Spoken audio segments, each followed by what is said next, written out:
কখনো রাস্তাঘাটে চলার সময় এমন কি হয়েছে জীবনে একটুর জন্য বাচ্চা গেছেন?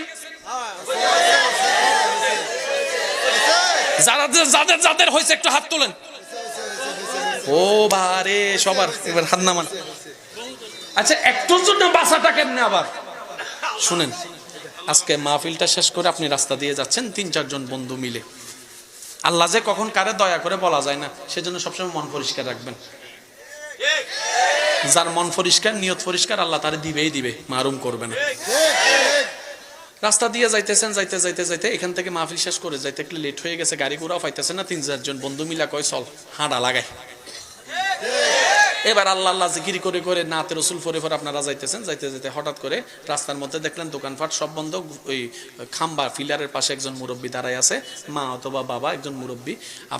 ওনারা দেখে জিজ্ঞেস করলেন, কিও বাবা এখানে দাঁড়ায় রয়েছেন কিন্তু